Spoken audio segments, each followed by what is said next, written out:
Good afternoon, Wolves. Welcome to week 3 of school and week 3 of our weekly updates via YouTube. I wanted to share some important information with you. I hope everybody's off to a great start of week 3 and getting into the routine of virtual learning. Wanted to share some information that has recently come out, some important information via the Virginia High School League, our governing body for athletics. Last week, the executive committee of the VHSL met and approved a season structure and a postseason structure for athletics moving forward. So we've shared this information on News You Choose and in previous weekly updates, but wanted to confirm that we do have a 3-season structure in place via the VHSL that will start with season 1, which will be the winter season, with basketball starting on December 7th. And the rest of our winter sports starting on December 14th. Season 2 will begin on, we'll begin on the February 4th with cheer and football, and then followed on February 15th with cross country, field hockey, golf, and volleyball. Season 3 will begin April 12th. And we will have all of our spring sports begin on that date. So you've got tennis, you've got soccer, you've got lacrosse, you've got baseball, you've got softball, you've got track, you've got crew. All of our spring sports will begin on April 12th. So it's important to note that all of these seasons will be abbreviated. The current structure is that we will play 60% of a regular season schedule. So you can total up the number of games that we typically play, take 60% of that, and round up, I believe, or round up, and we will play that many games or that many events, or participate in that many events.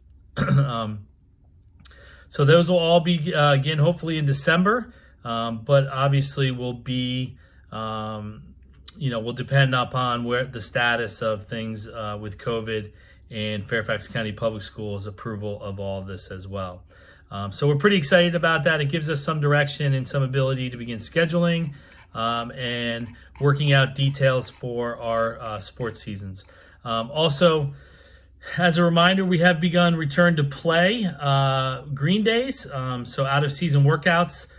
We've been doing out-of-season workouts for some time now. Last week we began to include equipment, which turned these into green days, which are official out-of-season practices.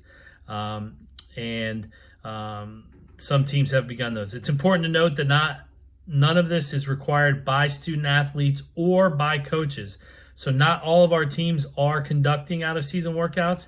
It could be based on where their season is in the schedule. It could be based on program needs, program desires, as well as coaches' schedules and coaches' abilities to be there. Again, not required for student athletes or coaches. So please note that. But we do have some teams going. We shared out a calendar today via our News You Choose, which we will do weekly. So I encourage you to make sure that you sign up for the News You Choose, as well as follow us on Twitter and Instagram, where we will also share a lot of information. So please make sure you're signing up for those 3 different things, and stay tuned for more YouTube updates. I also encourage everybody to get your physicals in if you have not done so yet, whether it's for out-of-season workouts or for regular season play. The sooner you get those in, the sooner we can get you out there once we are able to do so for regular seasons, but also for these out-of-season workouts that we are conducting. So get those done, get those scheduled, and you can drop off your physicals in the main office, or you can email them, scan them, and email them to Mr. Berg or myself at any time. And all that information is available on our website, also on Twitter and Instagram. So once again, I hope everybody's off to a great week 3 start. And if you have any questions, as always, please reach out to the activities office, myself, Mr. Sutphin, Ms. O'Rourke, or Mr. Forche, and we'll be happy to help you and answer any questions that you may have. Have a great week, and go Wolves!